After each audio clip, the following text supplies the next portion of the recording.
and welcome to the Smoke Break. I am your host, Giggly Pal Zane, here with Zoe Shorts. Hi. Jasmine Nothing. Not as giggly. And Chris Hudson. I can giggle. He can giggle, we can giggle, and we shall giggle. But before that, I have to do a real quick disclaimer, which is to say this is for entertainment purposes only. We work in the field of mental health, but do not claim to be professionals in this space. Our intention is to have conversations around lived experience, and as a result, we may not always agree with what our guests say, but we do intend to hold space for conversations and learning from one another. Chris, thank you so much for joining us. Thanks for having me. Absolutely. Thanks for being here. Thank you for being here.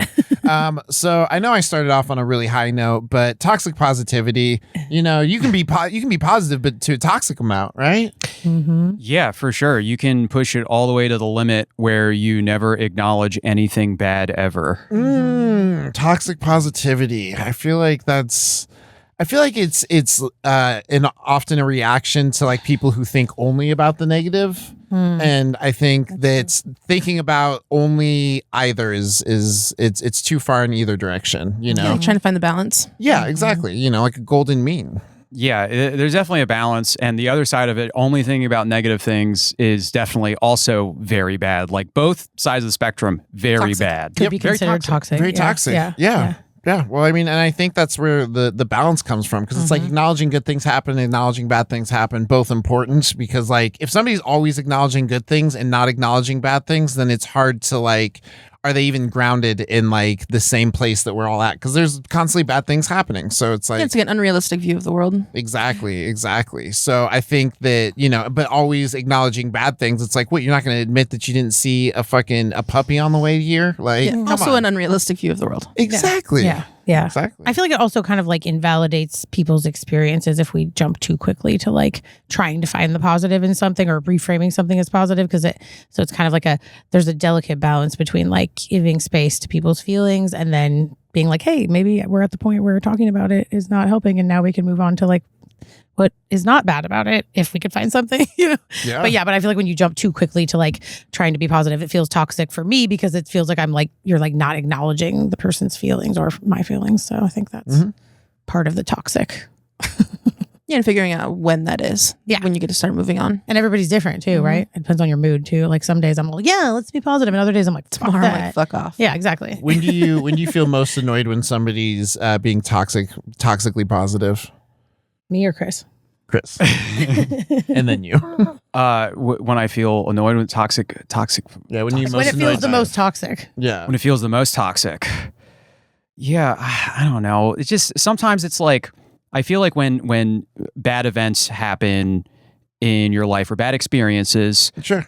there is, and I've had to learn this too. There's something to be said for like, just like sitting in it and feeling it, not ruminating, Right. but like actually experiencing it, because it's like the toxic positivity comes in where it's like, oh, well, this is just like this is just this opportunity. Like, this really what This setback At least is this. at least this. Yeah, that's a big one. Yeah. Yeah. At least that, or like, and there is something to be said for looking at positive elements of Absolutely, something, yeah. of a situation. But, just to be like, you're killing it when you're not. Yeah. So like stuff like that, it's like, but you're not. Yeah. You're not always killing it. Yeah, exactly. Yeah. You can't always be. Now I'm just talking stand-up terms. You can't always be crushing. You can't always be crushing. Yeah. They didn't crush. I just. Can we be honest? Well, Yeah. in that term, I feel like we need a better word for like when someone has a set that wasn't good, but you're still trying to be nice, because we say good set, and like, sometimes you're lying. Sometimes I just don't say anything because I'm like, we both know you didn't have a good set. Or when someone tells me I had a good set and I know I didn't have a good set, it's like, I guess that is kind of toxic positive. But I feel like sometimes we need like we need to normalize. Congratulations on finishing that set. Yeah, there you go. I acknowledge you did a set. Yeah, you're like, well, that was tough up there, but you handled it well, or something. That was 3 minutes. Good job talking for 3 minutes. Glad we're here together. No, I don't know. I feel like we don't know how to I don't know, like just acknowledge anything really. Like acknowledging people's pain, acknowledging people's progress. Like we don't know how to acknowledge anything. Like we don't even know how to bring up like somebody got a new haircut without making it fucking weird. Yeah, so it's just like, how do we congratulate somebody without I got a haircut yesterday and you didn't say shit. Yeah, exactly. We didn't want to make it weird. See, and I did fucking nailed it, right? So I think Zane's silence speaks volumes. Thank you. Absolutely. I found a way around all of it. Just shut the fuck up.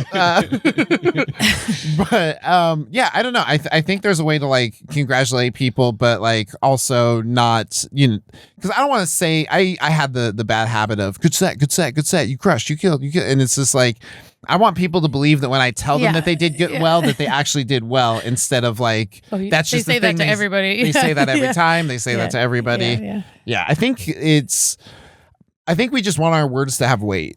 Yeah. Like when you say something, whether it's positive or negative, you want it to hold the weight. You want it to have that weight behind it.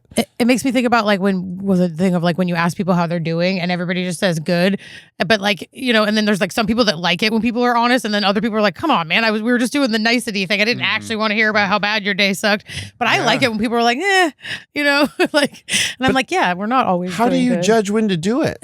I guess depending on who you're talking to, like, I don't know, like if it's like the cashier at the grocery store, you might be like, good, just for the sake, unless you want to have a conversation with them about it. Yeah. Never once have I wanted that. Yeah. So I think from either side. Yeah. So I think probably like depending on the person, like if it's someone that you actually feel like sharing your feelings with. Yeah. Or listening to how they're feeling. Like don't ask how I'm doing if you don't care. But we do have, in that way, I feel like our culture is toxic. We need another we need another phrase for how are you that isn't how are you that people can't. It's just acknowledging. What's your day been like? It's just like, but then they might tell you. Yeah. Like how do I say I hope you're doing well without you telling me you're not? Okay, maybe we just don't ask people how they're doing if we don't care. We just tell them how they're doing. You're fine. You're fine. What are your observations about the weather? My standbys are like, how's it going? Yeah. Which is vague enough. What's up? Oh, yeah. What's up is even better. Yeah. What's up? That seems safe. That seems safe. Yeah, that's a safe one. Yeah. Okay. No more how are yous or how's it going. You're opening a door that you don't want to open. That's what's new? That's a good one. Ooh, that's a fun one. Yeah. What's new? I normally start with just like how's today. Yeah, okay. There you go. Which just like reduces it down to, which could still possibly be bad. Be a terrible day. But I feel how's like the there's past 15 minutes? There's less to draw from. If it's been bad, it's only 24 hours bad. Girl, how are you? And I only want to hear about it if it's good. That's what we should say. How are you in 10 seconds? Yeah. Yep. You can say whatever you want for that amount of time. Then I don't care after that. How are you? My care expires. That will make me feel better. Yeah. How are you? And I want to make this about me not feeling bad. Okay. All right. I'm done. I'm done. One more riff. That wasn't a good one, so I'll stop there. I don't know. I feel like with toxic positivity, not being allowed to like feel through something is the thing that really bothers me. Like my mom, huge sweetheart, huge fixer.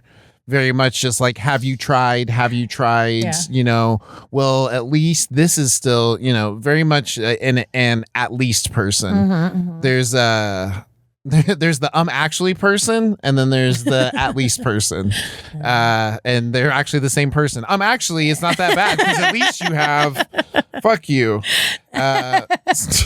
Yeah, I don't know. I feel like it's frustrating because like I want to be able to just say that like this sucks. This is uncomfortable. This is bad. I want to say this is whatever it is in that moment. And like, yeah, I'm going to look for a solution eventually. And sure, if I bring it up 7 times, you're allowed to be like, hey, for the sake of not hearing it 8, what if you tried this? Yeah, totally. But I think that just a certain amount of holding space. God damn it. People have no interest in sitting in discomfort, their own or anyone else's. So they want to like fix it immediately and get people out of it. Mm-hmm. I think that's a good point. That's why you tell us not to try and fix. Yeah. Mm-hmm.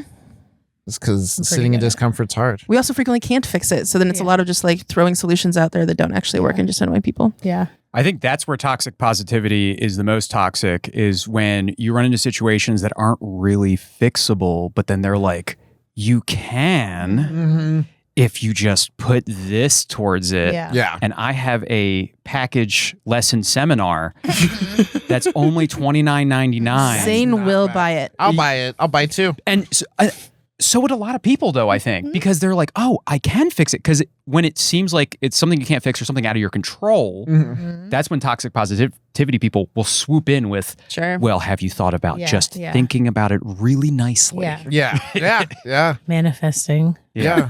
Well, I mean, I think that it could, toxic positivity kind of swoops in when like all other avenues have been fucking, exhausted. It's like, I've tried this. And it's like, but have you tried thinking about it differently? It's like, yeah, I fucking tried that too, dude.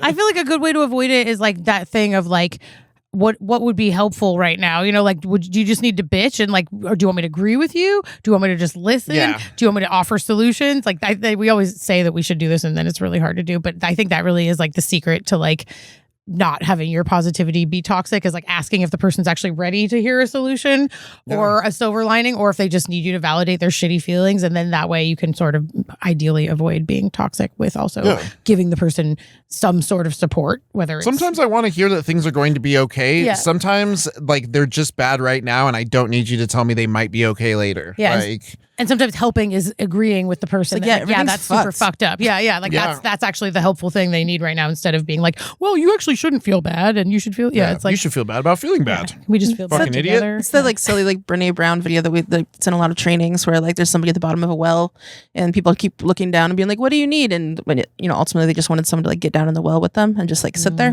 Mm-hmm. Yeah, they're just like, wow, that looks like a big hole. You shouldn't be down there. And it's just like, thank you for telling me I shouldn't be in a hole. I appreciate the help. I think another aspect of toxic positivity that is also very toxic is like when something happens, a lot of times the solution from people who are very toxic positivity is like, well, the issue is actually your thoughts. Oh yeah, that's the worst. And one. the way you're thinking. And then that actually creates a crisis within a person. Like, cool, so I'm the problem. Yeah. Dope. Yeah. Mm-hmm. And then it's like, oh, well, what do I need to do to fix that? And they're like, oh, just you wait. Exactly. Yeah. That's where the packages come in. That's where, actually you can reverse this. There's a lot of like reversing events that already happened. And it's like, that's not really Not a how thing. that works. You don't have time machines. You can reverse an overdose, but Yeah. I think about that as like when someone comes to you with a problem, like really taking the time to acknowledge the parts of it that are out of their control and like Yes. giving space for that. Like, hey, that fucking sucks that happened to you, and it probably happened because of this, like acknowledging the barriers that they experience. Systems and systems, like, and then. Once you've done that, then often people will be more open to hearing a solution. But if you don't acknowledge that, if you just go right to what they can do, then it doesn't acknowledge the fact that like maybe something shitty happened that got them in that position that they had no control over. And that needs to be acknowledged before you say you have all the power in this situation, right? Like, exactly. because they don't have all the power. Yeah. You have all the power, but you're not doing it Yeah, right. exactly. That's not helpful. Yeah. Well, and that was, like I have a joke that I've been like trying to work out about that is like the whole self-help books and stuff is just like, oh, your thoughts are your reality. Your thoughts are your reality. And it's like, I have schizoaffective. And I like sincerely fucking hope not. Yeah, right? Yeah. You're like, it's a terrifying thought. Yeah, you're like, it's actually really fucked up for you to tell me that my thoughts are reality. Yeah. And I'm feeling paranoid or whatever. Yeah. For real. Yeah. But I think that idea of, you're just not thinking about it hard enough. You're not thinking, you're not. Because like even some of like the toxic positivity, like where it's just like believe in the secret and manifest and stuff. Like sometimes they'll say like you're manifesting wrong. Yeah, that's it's like you were thinking about how you didn't have it, and you should have been thinking about how you already had it. But like now I'm imagining the money one really bothers me. You just weren't thinking in an abundant mindset. It's like, fuck you, dude. Like, that's where it really gets people is like material things. Yeah. Because it's like material things, that's like a whole another ballgame. There's a lot of there's a lot of things that play into what we actually have access to. Yeah.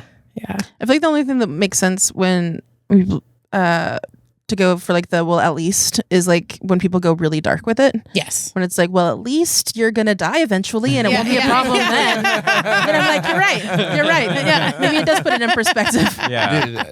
You're like, see what I did there? Yeah. You thought I was gonna be toxic, but then I was just That's non-toxic negativity. Yeah, there you go. Yeah. Way to turn it around. I like Perfect. that. We did it. All right. Well, we're going to take a real quick break and we'll be right back with the smoke break. And welcome back to the smoke break. I'm your host. We weren't ready. Your giggly pal Zane. You're with your giggly pal Zoe Schwartz. I'm not giggly. Jasmine Nothing. It was a really silly break. And Chris Hudson. I was giggling during the break. He was giggling.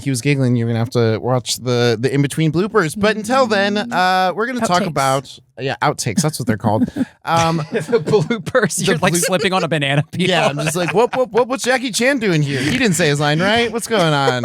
I threw a pie in your face.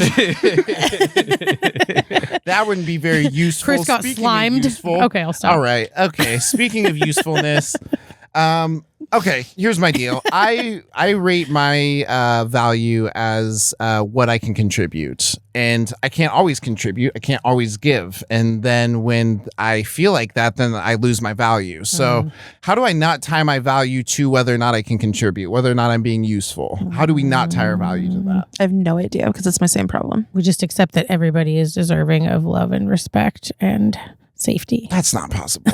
That's not possible. We need another solution.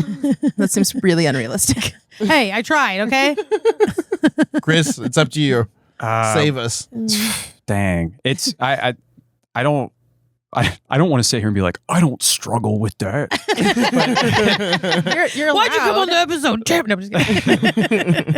Well, I do think usefulness is a thing. I don't know. Like my family always looked at usefulness as like they're just like, you do what you can, like one of those kind of things. Okay. And Do it's the like best you can. people take what value they want from what you're providing to them in that moment. Yeah. And everyone has different capacities for what they can contribute. For sure. Yeah. Which is That's why I like that. something Depending on the day and the other things happening in your depending life. on the day, depending on your ability, Yeah. depending on what you Yeah. can do. Uh-huh. And honestly, I think one thing that doesn't get brought up as far as like the usefulness topic a lot is that you don't always have to be the centerpiece of being in use. Yes. Sometimes you're in the way. Yeah. Oh, yeah. And a lot of people can't recognize that. Oh, yeah. Yeah. We've all met that person that's too helpful. You can make things worse Yes. by like, especially like, I know so many people who are like, just let me do it. Yeah. Mm-hmm. Like those people that are independent fiercely and are like, if you start doing something, Yeah, you're going to annoy them. if you get into that, it's going to mess my whole thing up. My whole Yes. Yeah. Jasmine's like, are you talking about me? Shots fired. So sometimes the fear of not being useful and then wanting to interject yourself is actually not helping. Yeah. Yeah. Yeah. I think I've definitely done that in situations where like if for example, you guys are like breaking down after the show or whatever. I'm watching them break down after the show. I'm standing there. Therefore, I feel like I'm not useful. Not So then- emotionally. Yeah. Well, that's fair. Breakdown. I'm not emotionally breaking down. Girl, we do just that to be really sometimes, clear. but- You guys are crying. I'm standing there like, what the fuck? But You're like, you want me to get a chair? yeah. You wanted to watch? You want me to turn away? I don't know. You need a tissue? but yeah, they're like breaking down the set and everything, and I'm like, oh, I want to help, and so I go to jump in to help, but like I don't know the process for it, so then my help becomes a hindrance. It becomes the thing that slows it down. It reminds me of like when you offer to help and then you end up just like someone hands it to you and then you hand it to someone else and they could have easily just handed it to each other, like that kind of helping. Yes. Or when you're like, I'm helping, and it's like the other people already got it, like carrying something, for example. This also makes me think of when you're the passenger and you try to look out the side mirror. yeah, you have a joke about that, don't where you? you're just like, I'm helping, and you're just sticking your head Yeah. in the way so the driver can't fucking see. Everybody does it. Everybody does it. And then everybody hates it when someone else does it to them. Absolutely. I was thinking about it at work too, of like when there's a crisis like outside and everybody runs to the Yeah, crisis outside, totally. and now there's nobody working inside the building anymore, where we still needed people to be working and not just abandon the milieu space. And like, you have to be able to like delegate and make sure that people are like balancing out. Yes. I see how this ties into toxic positivity too. Yeah. Yeah. Bring us back together. Yeah. Because you're like, I'm useful. And you're like, no, you're annoying. I'm helping. I don't think so. It's like when you ask someone if they want help moving and you're secretly hoping they'll say no, but you just wanted to say it. That's not the same thing, but it's what it made me think of. But Need somebody any asked help? me to move recently. Or you wait until like the last person and then you offer and you're like, please say no, please say no. The other day after one of the shows, somebody was like, "Hey, can we help?" And I was like, "Yes." And then he was just like, Oh, I didn't really want "Okay, hold on," and then had to like tell his friends that he was with, like, He really was. He didn't mean it. He didn't mean it. He totally didn't mean it. we all know this person, and I will say his name afterwards. I think I just admitted that I'm that person sometimes. Sorry. It's fine. It's fine. Yeah, I think that it is possible to be helpful. It is possible to be useful, and I think being useful should be gauged off of what you can contribute day to day. Like I like the idea of what can you offer as opposed to like what you offered yesterday has to be the same amount you're offering today, because like can allows for space for there to be, a difference in your ability to perform and your ability to show up.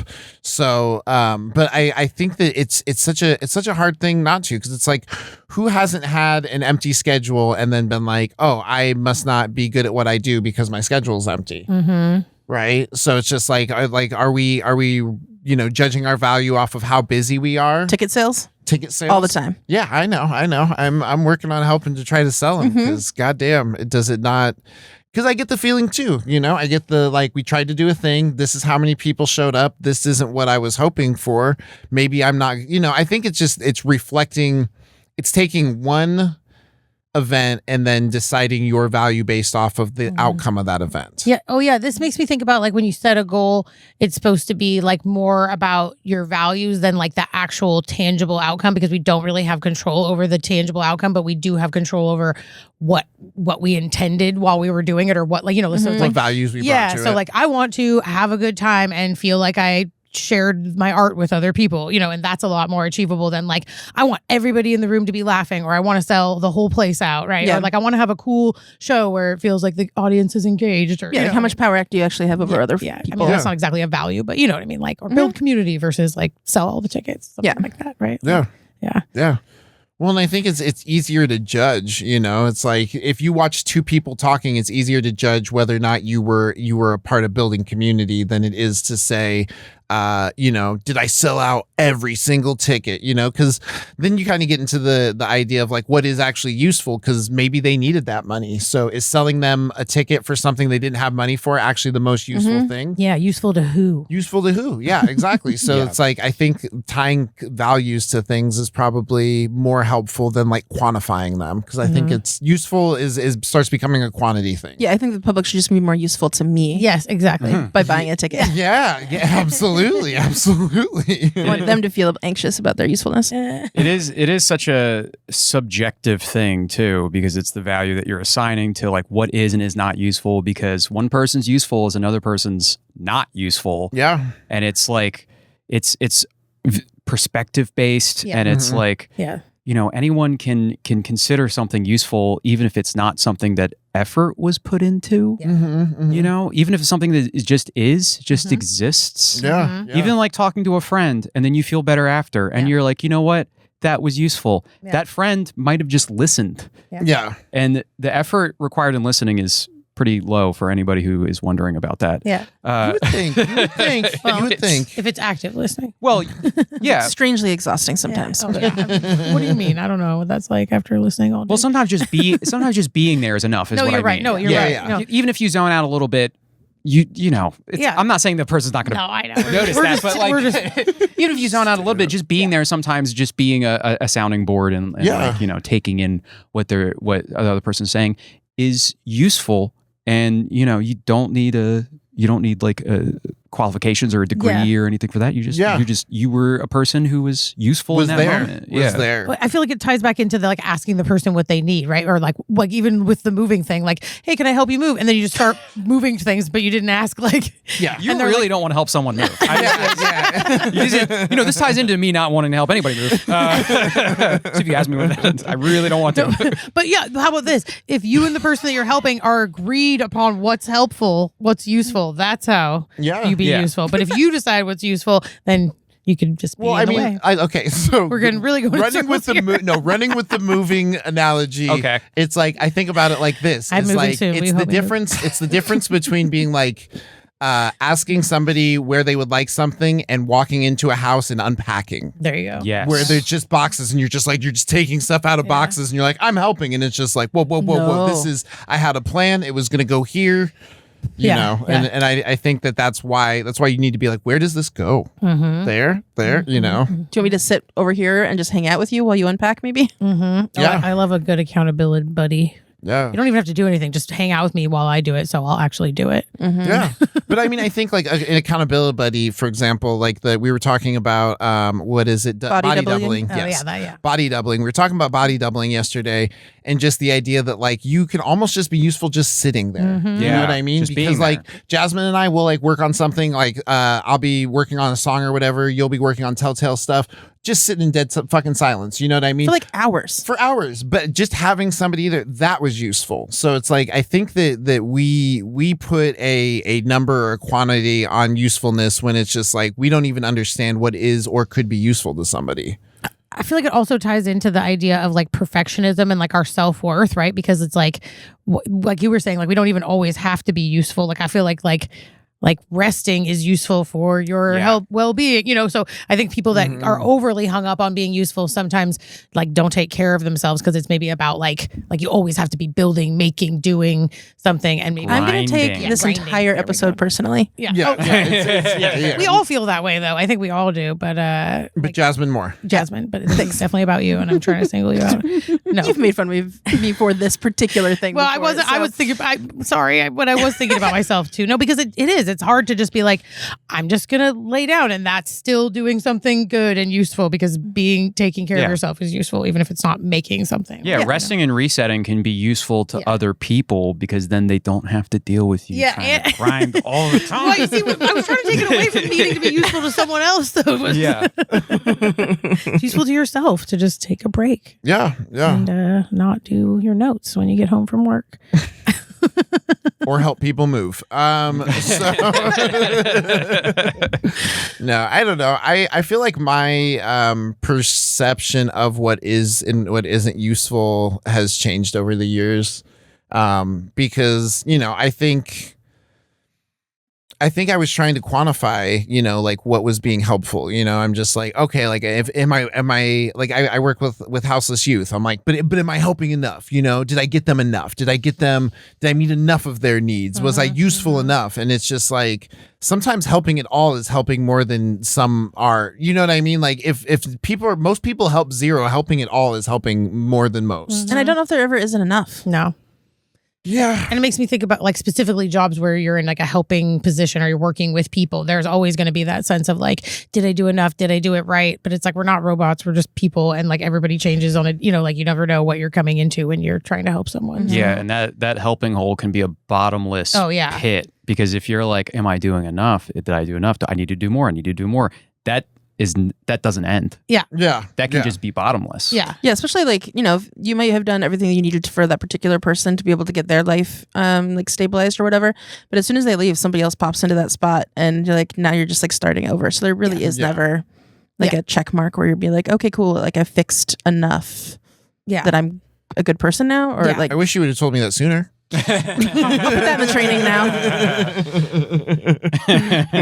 Yeah, I think it's good to want to be useful, but it could definitely go in the wrong direction if you don't have grace for like the imperfections and the human, error and just like you. Even if you are someone who's supposed to help, like you're allowed to have a bad day too. You know what I mean? Like you're allowed to ask for help. Yeah, exactly. Like we can't always be the most helpful, and I don't think it's realistic to always be the most helpful. You can't always be like helping to service people, but never like ask for help yourself. Because it's like I feel like it's very easy to be like, no, I'm the person that helps. Yeah. I'm not the person who gets helped. I'm the person that helps. Yeah.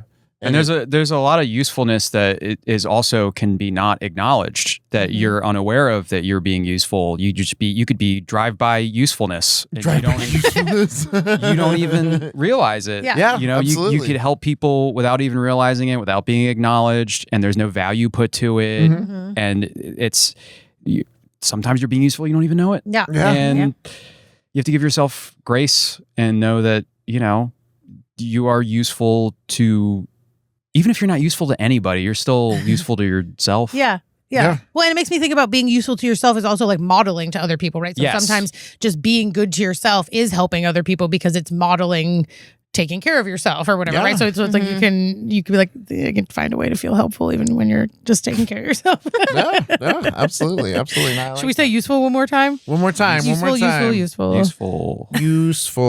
We're going to take a real quick break and we will be right back with the smoke. Full of use. And welcome back to the Smoke Break. I'm your host, Joel Palzane, here with Zoe Schwartz. Hello. Jasmine Nothing. Like it's not funny now. Like no giggling. No giggles okay. and no giggles. I mean, I Chris said Hudson. hello in a weird way. I thought that was good. Sorry, I didn't giggle at all. Didn't giggle at all. Oh, I giggled. Giggling enough for all of us. We're going to do our new segment, which is called You Probably Are, where Jasmine reads from the Am I an Asshole Reddit. And this story is... So am I the asshole? Okay, so my wife has always been bragging about what a great baker her grandmother Edna is. She used to own an award-winning bakery. We were at my wife's late aunt Helen's wake, and it was a small gathering. Edna brought along what was apparently Helen's favorite pie that Edna made, and it was a chocolate pie. Anna offered me a slice, and I turned it down as I'm not a fan of such foods, which is a funny phrasing. However, Anna insisted, and Edna chimed in. I politely said, okay. Turns out Edna makes the best fucking chocolate pie you've ever had. Ever. It's so decadent. I can see why it was Aunt Helen's favorite. I made a sound to express how delicious I found the pie to be, and Edna just stared at me. I didn't really think about it. We were at a wake, whatever. It's not a joyful event. I then asked my wife if it would be okay if I tried some of the whipped cream to enjoy with the pie. She silently passed me the cream. I made another sound, but it was just like a nice sound to show my pleasure. Edna soon left the table, and my wife followed. I assumed for grieving-related reasons. On the car ride home, my wife told me how I made her 94-year-old grandmother so uncomfortable because I was moaning loudly and repeatedly at the table. Nice. My wife said it was over the top, and her grandmother called it vulgar. Oh my God. I told my wife I was not moaning sexually over a pie. That's ridiculous. However, she did not believe me, as she said I moaned harder after she passed me the whipped cream, and I made a scene at the wake, moaning sensually over chocolate pie and whipped cream while licking my lips and fingers. I'm sorry, is this a crime?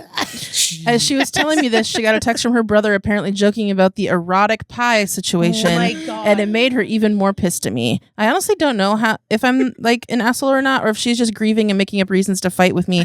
I know I made some sounds, but they were like sounds you make when something is delicious. It was a moan to express pleasure of the pie, not indicate arousal. I was not aroused by pie, to be clear. So am I the asshole? I was not aroused by pie, is a good to line. be clear. Yeah, Is there clap signs?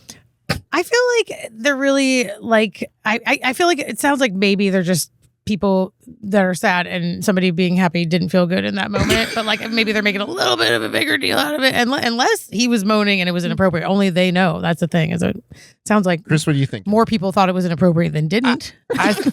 I think at a wake, yeah, you probably shouldn't be like loudly with Moaning? the pie, moaning. Yeah. You know, that's a quiet, like, Yeah. Or you say to someone like, oh, this pie's really good, but maybe not Yeah. moan about You it. somberly moan. Yeah. Yeah. You know, I think it's called groaning. You could give a compliment without, I mean, Like, use your words. Yeah, I don't think you should be that excited about a pie when those people are that sad about a death, you know? Yeah, it was a little dismissive the way that they wrote. They left, I assume, for grieving related Yeah, you're reasons. right. That was- That yeah, was yeah. condescending. Dude, it's a wake. Yeah. Like, yeah, everyone's there for grieving, really. Okay, maybe he is the asshole. Good point, Chris. Yeah. So there are 3 edits. The first one is no, I will not be asking Edna for the recipe. The poor lady will think I am wanting it for unholy Oh reasons. my God. Perfect. The second one is I have taken accountability for the way my moans made my wife, her brother, and grandmother feel. I moaned too loud and too often. I'm sorry. Too often. I feel like he's leaving out moans. Yeah. He's leaving out moans. And the we last said one two. is this wasn't meant to be a funny post. I'm glad it made you laugh. Thank you for your time and the awards. I didn't expect this many replies. I will promise that I'll be more reserved concerning public moaning from now on. Oh my Oh, God. well, he learned his lesson. It was a wake. It feels like pretty innocent, but also What do you mean you can't moan in public anymore? It was Yeah. a wake. Oh my How do god. we know he wasn't Anywhere. crying while enjoying the pie? I This mean, is I just cancel think culture. that for me, there we go. I just think for During a me, wake. I feel like it's just an opportunity for everybody to make fun of him, not be mad at him. Like that's what my family would have Yeah, done. that We would have been like, should've "Oh, you're brought over them here out of getting it." off on the pie, weirdo. Grandma died." Like that's Yeah. what my family would have Yeah. done. We would have just made fun of him for it. We wouldn't have been mad at him about it. So Yeah. I think that's where I'm at. I think the family handled it poorly. yeah. Like I don't think he's an asshole. I think maybe he just deserved to get made fun of a little bit. Yeah, And maybe he should likes moan pie less, and more they than he should. Yeah. Maybe. Very What'd you say? defensive about not being sexually. Yeah. Also, he Aroused said by the pie. like I made a sound, but like didn't say what the sound was. Like he just very like left it in the air, and I was like, I know what sound it was. Motherfucker. don't just I made a sound and then I made another sound. Like people don't just get quiet for just a sound. Is he just like eating the pie at the wake, just like? Yeah.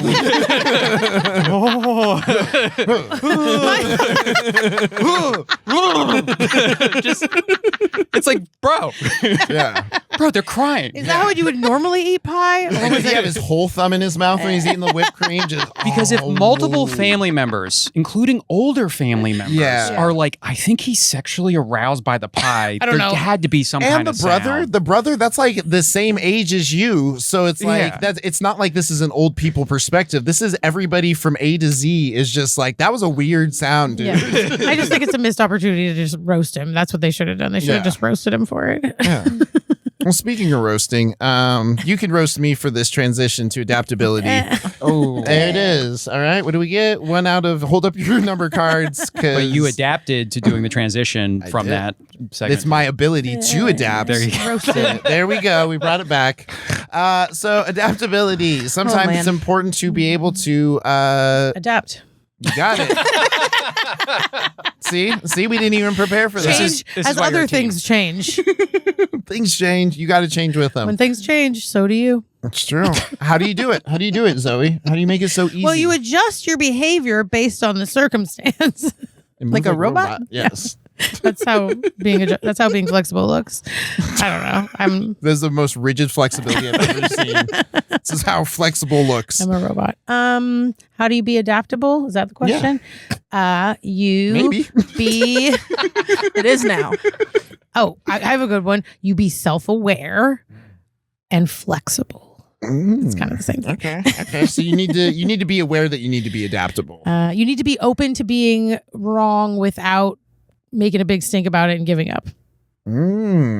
Is that what adaptable is? I don't 'Cause I wouldn't have talked about it if I knew that's what it was. Holy fuck, never mind. No, but I do think being self-reflective is probably a good way to be adaptable, which is like, oh, maybe I could have done that differently instead of like, oh, I fucked up. And then you're probably not going to just like switch to the better move. And just like do not that. being locked into any plan. Yeah, that's Right. That's my Because I feel like move. self-aware is kind of like looking back at something versus like, I don't know, this is the plan and this is how we're going to handle it. And this is what I expect. And oh my God, that's not what happened at Too all. high of expectations. Yeah. Yeah. Sure. Or just like everything changed and you're like, oh, like that person didn't show up and now we're just going to do this completely different thing. We have to like use this different skill or we're going to fill it up with this other. Oh, the show is going to be over there. Okay. Less rigid. Yeah. I feel like Just rolling with it. I feel like I've been most adaptable when I've showed up to something expecting it, and this sounds weird.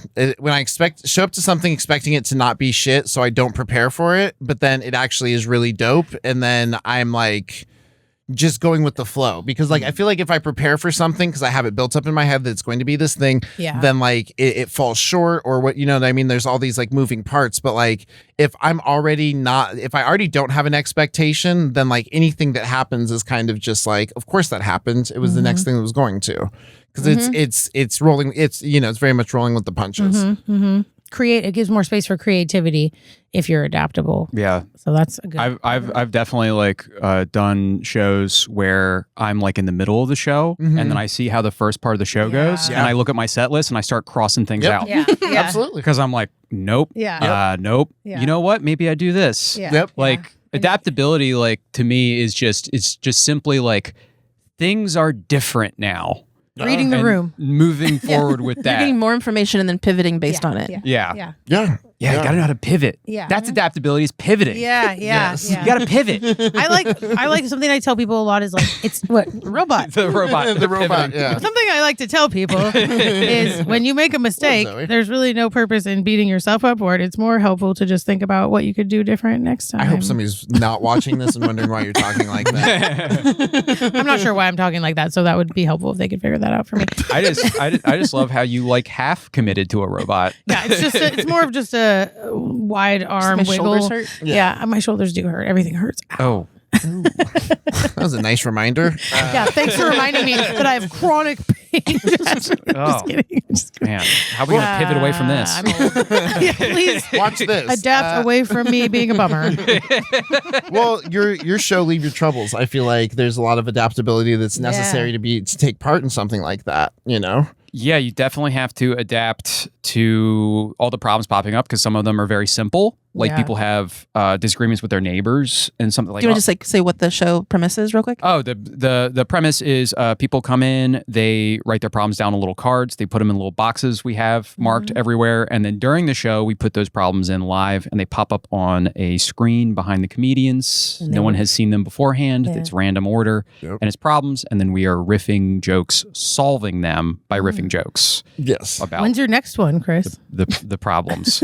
Next one is the 19th, which is this upcoming Wednesday, and then I'm also doing one on July 5th in Portland. The one on the 19th is in Vancouver, Washington. We're close enough. Yeah. Yeah, Vancouver, Washington. Leave your troubles at the door. Leave your troubles at the door. Look it up. Leave your troubles on Instagram. Just leave your troubles. Yeah. Oh, yeah, it's I like feel like it's a great exercise in adaptability. Yeah, it is. Because it's like you said, it's random. It's you can't go in there with a plan. You No. have to be like, okay, whatever's on the screen is what we're talking about. How do I talk about it the most that I can? How do I Yeah. make it funny? Yeah. How do I make it funny? Oh, you have to make it funny. Fucking I blew it. I know. I want to try it again. was a good yeah. show, Well, though. I mean, and I feel like some really impressive stuff can come out of adaptability. Yes. Like freestyles. Like if somebody writes a dope rhyme, I'll be like, cool. But if somebody just like thought of that shit on the spot, I'm like, Yeah. whoa. Like that's It's so impressive. yeah.